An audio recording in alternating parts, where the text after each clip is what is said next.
Again, tonight's trivia question, what is the name of the first African-American gentleman to take part in a PGA-sponsored event? Timmy, how can they let us know? Hit us up on the hotline, 219-743-9743. Yahoo Instant Messenger is up and running. Keyword Bolo Punch Box an Hour, or send us an email at bolopunchboxanhour@yahoo.com. Well, before We haven't gotten a correct answer yet, have we? No, not yet. Before we go on to the topic, we got two picks that we're gonna probably make this, or we're gonna make this week because they're on our prediction league message on the message board, and actually you can get in for the second one for March.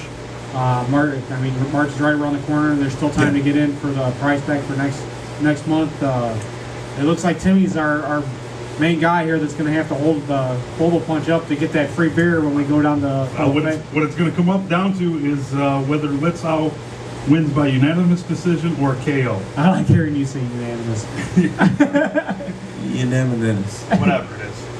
What just happened there? Is that okay? Yeah, that's all right. Okay. Is it your iPod? Keep it working. What you have him winning by unanimous? I got him by KO. Okay, you're gonna lose. I don't know. I'm picking Litzow by KO. What do you think about Guerrero? You think Guerrero's going to be able to hold himself up, huh? I think Guerrero probably will be able to hold himself up. I don't feel too good about my pick. I actually have Litzow winning by knockout, but I have not been picking very well lately. I'm going to have to pick Guerrero in this one to even have any kind of chance. Yeah, you got to go big or go home. So Yeah, that's at the end of the month. It seems like you just like Timmy, you were throwing out picking there. crazy at the end of You January. got to go the other way, man. What was your pick that was so ridiculous that almost could have happened? I don't remember. Oh, you picked Trinidad to beat Jones. I don't remember, but Was at that the end of the month, you January? have to just go the other way. But Just we do have to- we have a cumulative point thing too at the end of the year. I love hearing you say cumulative. No, I think it's just whoever wins the most months. I'll Yeah. say cumulative, and he can say unanimous. This show is great. This is a show I would listen to.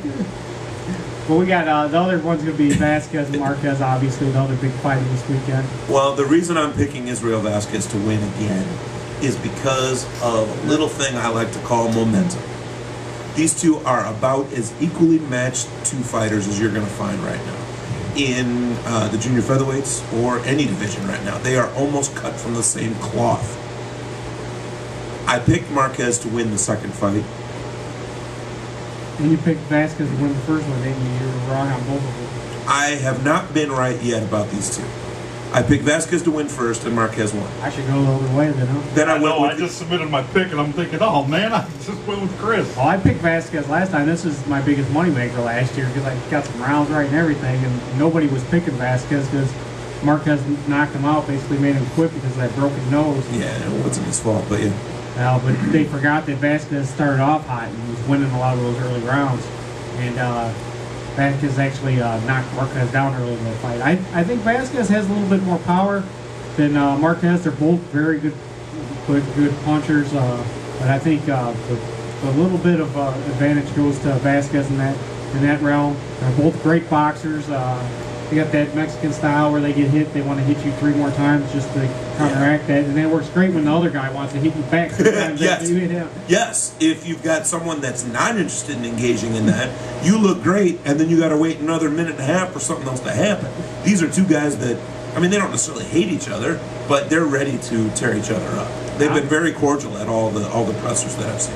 I think the safe bet on this one is to pick knockout more than the pick to go to the decision. I would say. But I've got Vasquez winning knockout in the 7th round. Yeah, I think I'm going to go probably 8th round on this one. I haven't put my pick in. I'm going to go a little bit later, 1 round later. Vasquez. I think he had him. I think he had Marquez actually in all 3 of these fights. It just so happened he broke his nose in the first fight. I think he's just a slightly better fighter than Marquez, and he's going to prove it here in this one. And who do you have, Timmy? I actually picked Vasquez by unanimous decision. He was afraid to say it. Yeah, right after Abel says, well, the stupid money is on a decision because these two are knocking each other out at some point. So tonight's topic is sort of an interesting one. I'm smelling something bad all of a sudden. Why are you going to This is a show. I'm sorry. I'm not saying you did something, just something bad happened. I don't know what that was. Let's not do that again. It wasn't me. All I know is, all of a sudden in the last few months, I've been seeing all of these fights going on that, in the grand scheme of things, in the realm of boxing, really, at the end of the day, don't matter at all. We had to watch Felix Trinidad against Roy Jones. They fought a really great fight. I was impressed with the way they fought. But neither of them were in the rankings. Trinidad came off of a year and a half, 2-year layoff. Roy hadn't fought in a good while. They're fighting at a catchweight, so they weren't even in their actual weight classes. They're both older. They're both coming off. Well, no, Floyd. There's no Floyd. Roy was coming off a win.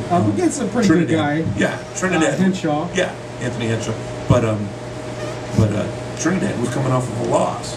But granted, it was a loss that happened 2 years prior. Almost 3 years prior. It was a long time. I'm wondering.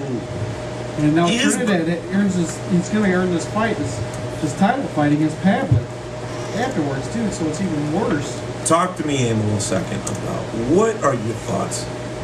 Is the state of boxing so bad right now that we have to have these fights just to remind people what it used to be like, how great it was when you had names like Jones and Trinidad fighting?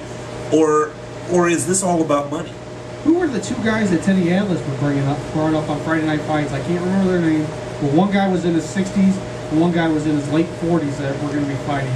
They were going to be fighting on an Indian reservation, and they were both big names in their day. I can't remember. The 60.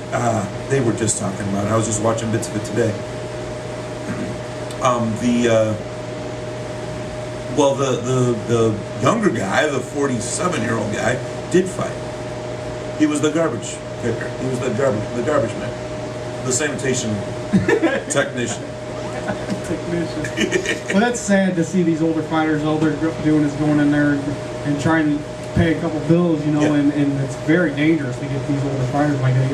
And they're even if they're fighting in this case, fighting two older guys both fighting, but either one of them, the last thing to go is your power. First thing to go is your defense.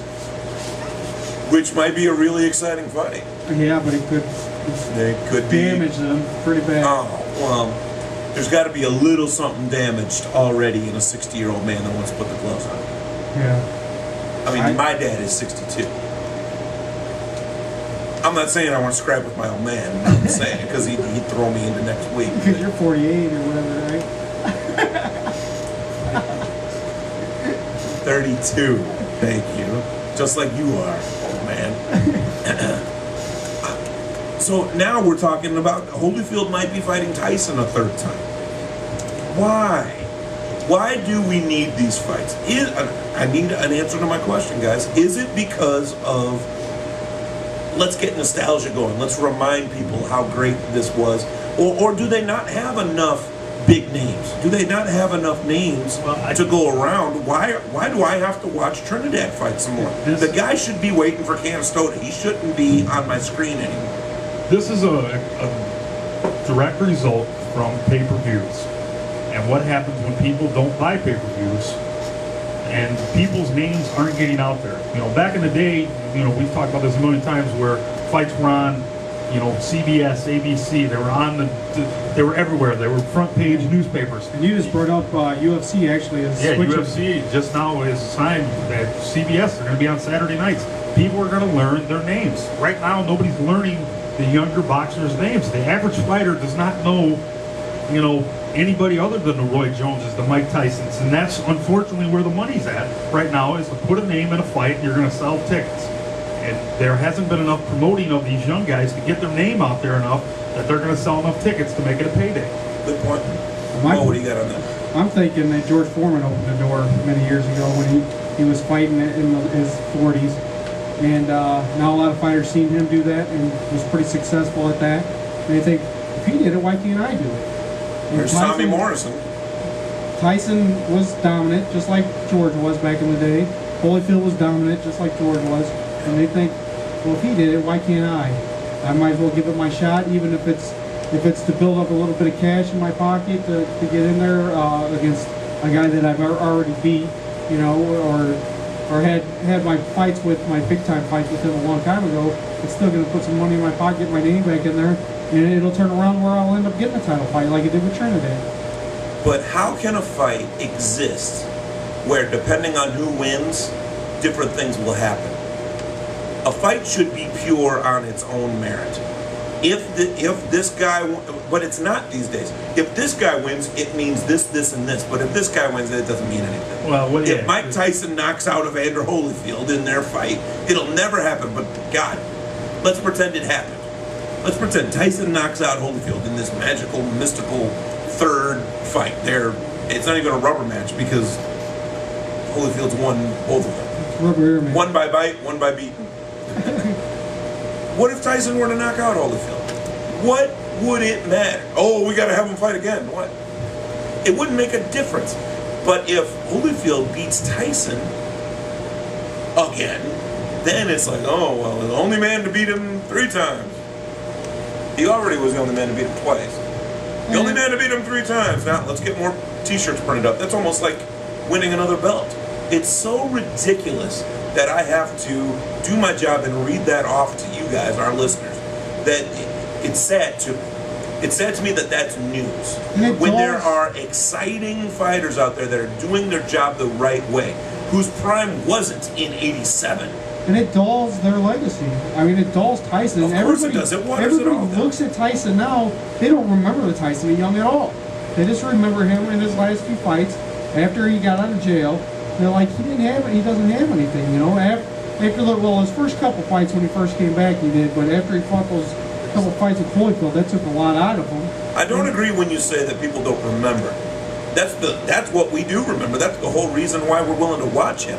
That's why when he was talking about fighting Bob Sapp in a bare knuckle, Marquise de Queensberry fight, bare knuckle fight wherever in a parking lot, that would have been cool. If we'd have seen him fight, we just had Kimbo Slice take on Tank Abbott a couple weeks ago. That's exciting because those are names. Yeah, but people don't realize how old Tyson is what I probably should have said. They still think of him He's what, as 45, 46 years old at this point? I don't know. He's in his 40s. I know that. I think he's 42, but they don't realize that he's up there that high in age because he missed so many years because of the jail stint, and they think of him as being a younger fighter, and they think, oh, he can still fight. Anyone that thinks that Mike Tyson's a younger fighter, log off right now.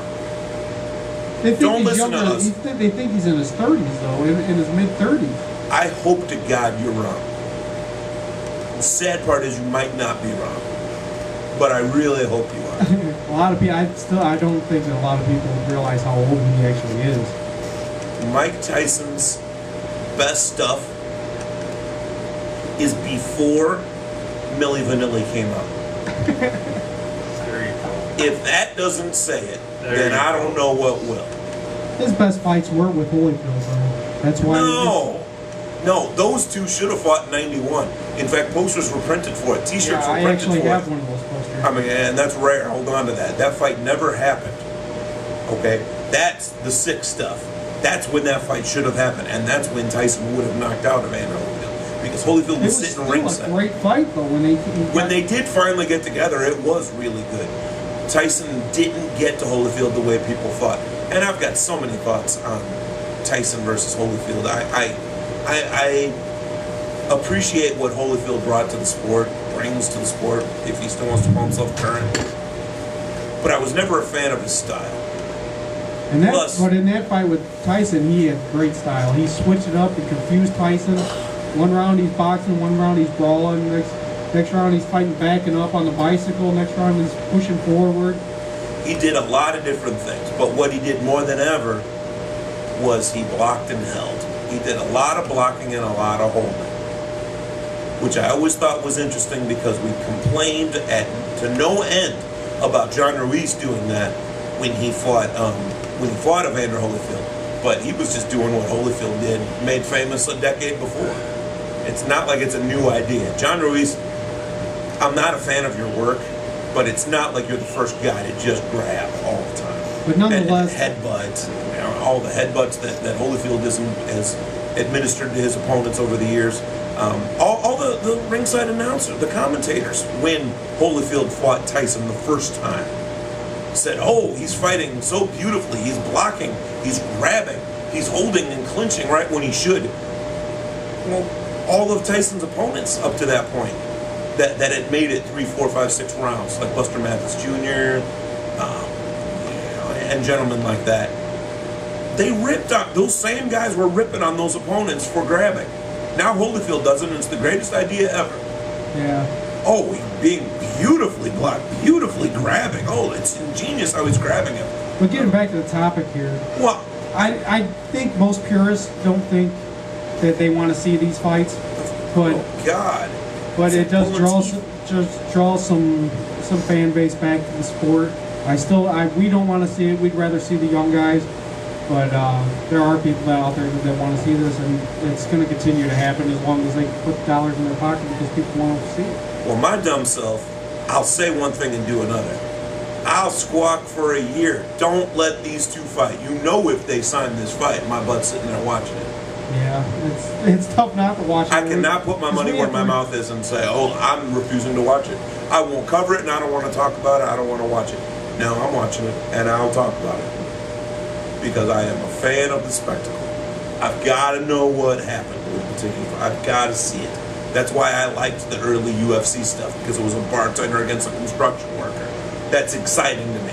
Now it's so watered down, hybrid garbage that it's not exciting to me anymore. Everyone's got 15 belts and black belts in this, that, and the other. It's all garbage, and they've all lost 10 times. They all have 10 losses, and they're all champions. It's great. Great stuff. You should learn from boxing's mistakes, not build upon them. I think that's all I've got to say about that. That's a really disgusting topic. I'm tired that these fights are being made.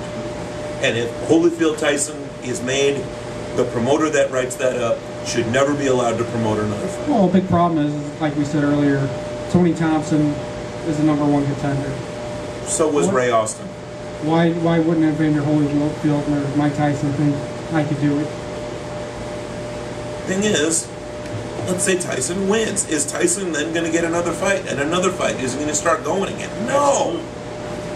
It depends. No, he's not. It depends. It might draw some. He's going to wear depends. All depends how he looks, Chris. I mean, we thought Roy Jones was washed up, and now you're talking he might be one or two fights away from a title shot. Because he's Roy. Mike's Mike. It's the same thing.